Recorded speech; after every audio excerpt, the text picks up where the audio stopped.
Alam mo bang pwede kang makakuha ng libreng diamonds sa Mobile Legends gamit lang ang app na to? Pwede kang makakuha ng 200 or 400 na diamonds at ito ay unlimited. Ibig sabihin na kung na-redeem mo na ang mga diamonds na ito ngayon, ay pwede kang makaredeem pa rin ulit bukas. Ito ay 100% legit at free at ituturo ko sa inyo ngayon kung paano ito gawin. So, simulan na natin. So, ang unang step ay kailangan muna nating i-download ang app na ito.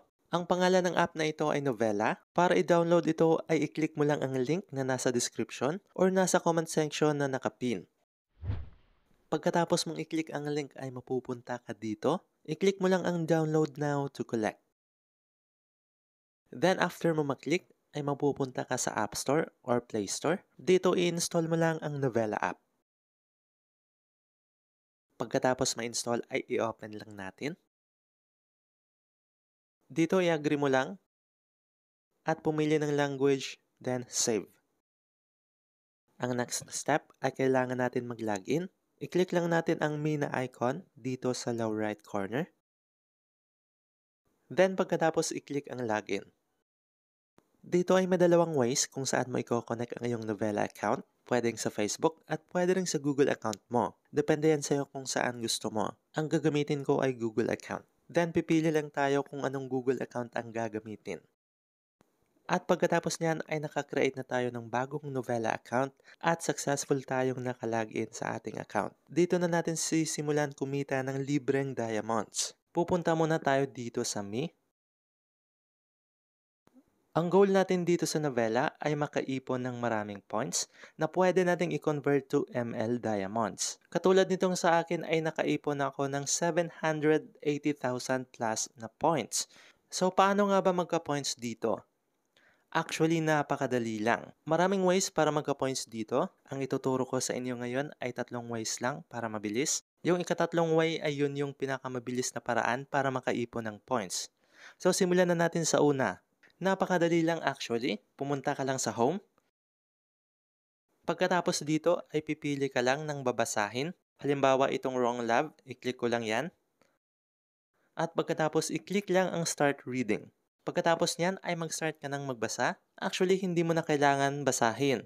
Scroll mo lang hanggang sa magkaroon ka ng points. Hindi ko ma-screen record yung binabasa dahil bawal kay Novella na screen record. Basta kung tapos mo nang basahin at nagkaroon ka na ng points sa gilid, i-back mo lang. Then ngayon, i-try natin i-check kung nadagdagan na ba ang ating points. At yan, dumagdag na ang points na nakuha natin sa pagbabasa. Now, punta na tayo sa pangalawang way kung paano makakuha ng points dito. Itong pangalawang way ay mas malaki ang makukuha mong points. Ang pangalawang way ay mag-invite ka ng friend na mag-download ng Novella app. I-click mo lang itong invite na nandito sa gitna. Aabot ng 180,000 points ang makukuha mo sa bawat friend na ma-invite mo. So, paano ba mag-invite? Actually, napakadali lang. I-click mo lang itong click to invite.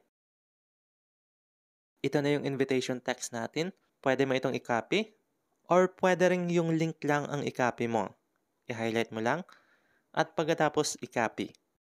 Now, ang gagawin natin dito ay isasend natin ang link na ito sa friend natin via Messenger. So, ganun lang kadali guys. Ikaw na bahala mag-explain sa kanila kung paano kumita sa app na ito. Basta kapag naklik nila ang link, nag-download sila ng Novella app at nag-login sila, ay automatic na papasok sa account mo ang points. Now, ang pangatlong way para kumita ng points ay nandito lang sa bonus center. I-click mo lang ito. Mag-scroll down ka lang dito sa daily task. Dito, ang gagawin mo lang ay i-try ang games na ipapadownload nila at makakakuha ka na ng up to 5 million points. I-click mo lang tong Go Get It Now at i-follow mo lang ang instruction.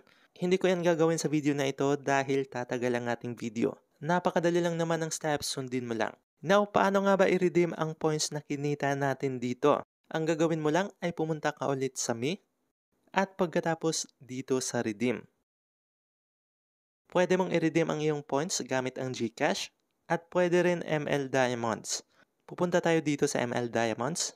Ang minimum para makaredeem tayo ng diamonds ay 250 pesos na equivalent to 200 diamonds. Pwede rin na 400. I-click mo lang ito dito kung gusto mo na i-redeem. At pagkatapos i-enter mo lang ang iyong MLID. Sa akin hindi pa pwedeng i-redeem dahil 52 pesos pa lang yung equivalent ng points ko. Again, sa gusto mag-download ng Novella app, nasa description ang link. Meron din sa comment section nakapin. Sa may katanungan, mag-comment lang sa baba at ating sasagutin agad yan. Thank you!